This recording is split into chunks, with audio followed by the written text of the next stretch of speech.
Speak loud. You're the... Otherwise, I'm dangling the mic way down there. We're not going to hear. Where do we even start? Well, Start with the brain when we project. came into this, actually at the end of last year, and when we met as a group, right? Yep. When we asked what our programming was going to be, John basically said, I actually have no clue. Yep. Said to be determined, which, normally would cause anxiety to go up with just about anybody because you always want to be prepped before you come in. But basically what he said was it's all going to be student-led instruction. And I don't think anybody here knew exactly what that exactly meant at the time. But once it started to evolve, when we first came in, was basically finding a way to have kids learn through intrinsic motivation and to try to find some sort of a hook to have them buy into their educational programming. And really for us also. And for us as well, It's been a yeah. growing experience for all of us. Working with a new crew, because nobody really knew each other at the start of the year. No. It was pretty evident right from people coming in on their days off in the summer to actually get started to work ahead and to clear some of the mess that we had downstairs and just all the furniture and stuff, how hard this group worked. Well, like Craig said, when we all started, we needed to do student-led programming, and we're like, what does that look like? And we came in and we started doing intakes called webs with all of our students. So we webbed 60 to 100. Yeah. All the pod students, Everybody. everybody that was coming into the building had a web. We started to look at strengths. We needed to create a project. We created a project, and we're like, okay, here we go. Let's try it. At graduation, we got to see all of these smiling faces and all of these students overcoming all of these obstacles, and students that came into the meeting that just hated art, would not be doing a painting no matter what, that showcased their art proudly on the stage. It was Yeah, that a was really cool. really It was big very cool. success. Many families came to. Lots of tears. Yeah. Positive tears. The coolest part of grad, though, is for kids to actually have one moment where they get to be really cool and be their parents proud of them, because a lot of these kids probably haven't had a whole lot of that.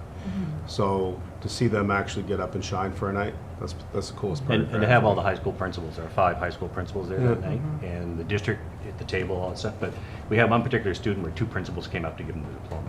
So that's ownership when you talk about it. It's a Yeah. proud moment. Okay, so the brain project was, we coined it What's on Your Mind, and it gave the students the opportunity to visually express what they're going through or what was in their history or what was still spinning in their mind. And that opened up communication for us to really get to know them. For me, what stood out for me, I do the ELA, but that also involved stepping outside of our own comfort zone, so I was also in the shop. Because the thing with this team is... You were in the shop. Oh, We the got cleaner. We got pictures. We all were. All So- doing different things. Yeah. The great thing about this team is, although we didn't know each other when we first started, almost right from the start, we had to build trust. And we had to have a team that does have, we do have extensive background in pedagogy. We all do. We're experts in what we do. But more importantly was the willingness to take a chance and the willingness to actually take a risk, and a risk that the kids noticed that we were taking, and then they would meet us. So what happened, which I didn't think would, I was super excited by how they were going to visually represent with Jude doing the art. And then what ended up happening was they put what they were learning with her into what they were writing. And what they were writing was, Incredible. it was so Special, true. yes. We It was real. We cried. It was real. I cried. It was real. It was so good. It's, how can we make it better for kids? We're not. Right. There's no borders that you can't cross. It's how do you do it for kids and how do you make it work? And that's the beauty, I think, of our school improvement plan, because we wrote it together as a team, right? So the hopes and dreams and visions are there. We've adjusted it 4 times, I think, this year. At least. People, we know it as who we are. It's up publicly, right? And you need to talk about stained glass. Talk about that. The one great thing about this team, I can turn around and I could have like Craig or Kate in my classroom, and they're willing to help, and if they don't know, the kids will teach them, and I love that, because that's how they learn, is by teaching others. And so in my ways, I have to think about ideas of how students would love to come to math and to do things, and it's very difficult. The NERF course that we're working at, it's linear equations with graphing, and so I came up with an idea of stained glass, and if it wasn't for one of the students' parents who during parent-teacher interview had mentioned buying clear film or colored film. And so I've contacted the math department, and they were able to support me. Were able to lend us the cash that we needed. We purchased what we needed, and they're learning about linear equations and drawing beautiful artwork. And again, it's what they like. phenomenal. It's their choice of what they want to put It's on the stained personalized. glass. It's Personalized. personalized. Yeah. And that's what catches them. And the truth of it is, though, when, like at various times of the year, when she was talking about being in the shop, we had the entire crew down there, all hands on deck, to work on the boxes solely for like 2 or 3 days. Erica's ripping on the table saw. She's got the door saw ripping up and down. And you know what? Kate, the Carabinette, leaning on a shovel because we were having, so much lumber from, like the planer was running overtime. It was like the planer we've- let go. We had to get another one. We actually burned out a Yeah. planer. But Yeah. then to see everybody committed to that goal, right? The kids are like, wow, this is super cool. Like everybody's in here slinging. So let's talk about the Canada 150 piece there, Jude. Hold that book up for a second, because that's no, that's awesome. All right. Let's talk about that. Yes. We had a Canada 150 grant, and we made longboards in shop, and then they used the longboards as a canvas for their visual piece. Yeah. They all painted on their longboards, and then in Edith's class, she did cult tech. Want to talk about your potluck? Okay. Oh, I was Yeah, just gonna, show the yeah, pictures. Show the excellent, pictures, yeah. So we've done a potluck using 2 cultures, the First Nations and Acadian. We talked about different types of meals, your appetizers, your main dishes, your sides, and your desserts. And they were very involved in learning about the culture first. And again, it's personalized.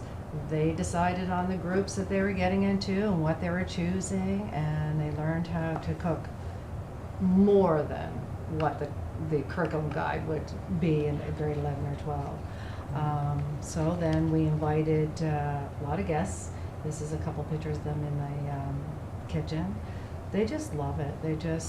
They're learning so much by working with others in the kitchen, teaching each other, reading. There's math involved in there, and they had a great time doing that. So when I think back of our first week here, we've come so far as a staff. The kids, when some of the kids first started with us, they were so nervous. They didn't feel like they had a place. They didn't feel appreciated. And some of them had a lot of anxiety about being here, being in a new school, not knowing anyone, and just seeing them blossom and change over the years, to find their place, to feel a purpose. With the project-based learning, they feel like they have a voice, and they're working hard as a team, and I think they see how well we work as a team, because this program wouldn't work, it wouldn't function as well as it has if it wasn't for us working together as a team, supporting each other, supporting them. Yeah. I think that they feel that, and they've learned a lot about themselves, and their work reflects that. You're handed a document, you're asked to operationalize it with a new staff, new building. I mean, really, we got everything stacked against us for the year. Really, we did. In every aspect of it. It was phenomenal. But to look at the successes we've had, when we did our celebration success, because we do our board downstairs, we've got over 1,300 celebrations this year. The truth of it is, though, the chemistry can't be faked. It's either there or it's not. Yeah. And the chemistry within this core group, it bleeds out into everything else that we do. The kids see it. I think you have to have the right people who are Yeah. dedicated to work together, Yeah, Yeah. she's also- right. and the people right who are going to environment. believe in Yeah. it and buy into it. We wrote the school improvement plan together as a team, right? I've never been in a school where we've been actually able to accomplish that as a team, right? Everybody's visions, hopes, dreams, they're all in there, right? And you look at that board back there, that's what we do. The other thing is, when we started this project, from Bill Morrison, we had the personalization framework piece. So we've done a pre and a post to keep us on track, right? And we've been really vulnerable with each other within the year. I think we've all grown a lot as a staff, and I think this environment works because it's a smaller setting. It has a therapeutic vibe to it, and when the kids talk about that a lot. They like that the classes are smaller. They like that there's more one-on-one support. They know that if they have questions, there's going to be somebody there to help them, and they know that we're not going to give up on them. You know, when things get tough, that just makes us work even harder. And we to get have through somebody these who's kids. due on Monday and she's still at work. Right? There's dedication for you. But It's easy to talk about all the things we've accomplished, but we forget sometimes behind the scenes, like where we started, and the refusal in some of the kids we had, and all the changes that came about at the beginning, and then we get to see the student growth of that child that was like, I won't be making a painting, to that teacher buying the painting for the most amount at the auction because fighting with the principal over buying it. in a bidding war against their home school that really wants the painting because they're so proud of the child when you kind of don't get to see like how it all began and how the therapeutic approach and the strengths and the personalization changed that student from September to June. And that does take a whole team. Yeah. It takes a whole team working with that student. It takes the parent or the student-led conferences. It takes the meetings that we have amongst ourselves and the meetings we have with that child to revamp their programming when things aren't working and what is going well, what isn't going well, and those meetings with the teachers. But it's more the experiences of us as individuals that contribute to that momentum to move it forward. Because none of us within the piece, it's hard to explain, but it doesn't matter what degrees you got, right? They call us the teachers of misfit toys. Yeah. That's the kids. One of my proudest moments was the other night when we had one of our students who's 8 months pregnant. She's timing out as far as age goes. She's had a rough ride, and everybody in this room here pulled together to try to get her to the finish line and to get her adult high school diploma. What that meant to me, and it meant the world to me, because this kid here now has an opportunity. Because once they have a baby, it's really, really tough for them to actually come back and finish school. One of the highlights for me, sorry Erica, was actually, I'll share it with Kate. As a principal, we're always assessed through different means, whether it's math, language arts, whatever, right? Our school is always assessed. But when we got the results back for the ELAs, that was pretty cool. Yeah, it was. That was cool. That was cool. Go ahead, Okay. talk about it. Okay, so I was super excited. We were super nervous for the kids going into it. They've always had and they were very vocal about that, like a very bad time with testing before. Not a group that likes to take a test, not a group that appreciates government testing or standardization or wants to fit into that box that the government wants to put some of these children into. And they're very vocal about that. But they sat down, they did the work. They worked together. They worked with everybody here. Everybody here helped. On the ELA, everybody helped. And those kids, when you were able to give them back the result, kids that didn't care about that government test at all were telling everyone how well they did. Yeah, they really did care. They really did care. And they were super proud of themselves. And their parents were, it was a really, talking to parents about it, they were crying. It was a really great moment. It was. My favorite success story just happened yesterday, and I had been working fairly hard in terms of an ESS standpoint and a transition standpoint to get some students back to their home schools. So we had a student struggling recently, had left his home, just overcoming a lot of challenges, and something that we hadn't seen him have to face until these last few weeks of school. And he was attending Bernice McNaughton for a music course, and I had reached out to his teacher just with the concerns, and she had sent a really nice email yesterday saying that she had also reached out and they had a special plan figured out for him until the end of the year. He had been coming in after school to like showcase his guitar and vocal piece, and that he really made her classroom extra special, and that it was a great part to have him part of the Bernice McNaughton music class every day, which is super positive for a student that's so comfortable here to go to one of our bigger buildings and kind of bridge the gap between what he sees at TESS versus what happens at one of our home schools. One of my success stories, it happened the other night. We had our turnaround award ceremony. This particular student, when he first started with us, he had so much anxiety, so much anxiety. He was on a part-time schedule. He didn't really feel like he belonged. And then just seeing him transition over the year and develop like so much more confidence in himself. He thrived in Caltech class, loves to cook. You know, he's talking about, you know, his goals for the future. So to see him cross that stage and to get the award was a really proud moment for me. Very cool. Another student, I'm not sure if we're talking about the same student, but at the beginning of the year was very resistant and very vocal about it, had to be removed, and now to the point of graduating. Another point that I just want to make is my own personal growth as a teacher. I was such a teacher that had to have everything, you know, have to be in control, and you can't in this environment. You have to let go. So Let go. just relaxing. My own mental health is stronger than it ever has been because I'm learning with them and I'm learning from them, and it's just a wonderful experience. Yeah. I Kate, think you- I'm the only one left. You're allowed to laugh, yeah. All right, I came into this group like mid-September, so I don't want to say I'm an afterthought, but I was a No. later addition. Yeah. And Very like you just positive. heard her say, Yeah. I teach art, but they've embraced me and they value art. In this little tiny group, Yes. I feel like art is a driving force in, Oh, definitely. Definitely. Really? 100%. Yes.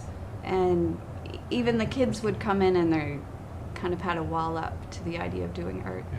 But it became so valuable because it was I think I mentioned before, it was like a vehicle for their communication. And It's therapeutic. What she Yeah, does when is they- beyond art. Therapeutic, yeah. It's beyond what Jude is able to do in a room is beyond art. It's therapeutic. What she's able to do with students. well, it's really just part of the triangulation with the observation and communication. So the communication is a big part of their product. It's very, very cool to see them buy in and to actually take a lot of pride in it. Right? It's one thing to actually throw something up, but to actually decorate it and to actually paint and to do what they've done. And the time that they took with their display cases, just the meticulous nature Yeah. of the stuff that they did, the way that they painted them, the way they wanted to represent. And the brains. And the brains. And the all different. brains, same thing. all- And the buy-in is there because it's personalized. Yeah. And it's strength-based. Yeah. So And then you give- whatever the student is into or is good at is where we build from in Yeah. the art. And then there's some accommodation there, which makes them trust that they can create something they're going to love. We had 2 students speak at the deck meeting about how the program had changed them and their accomplishments for the year. We had 2 present at the mental health symposium on their box project. We've had many tours and visitors come in the building, and it's special to see the students talk about the program and what it did for them in terms of academics, in terms of the therapeutic approach, in terms of Self-confidence. self-confidence. And it's really special to be like, oh, I learned adding today, but it's different when you see them talk about how everything connects and how they became part of our community. It's pretty cool.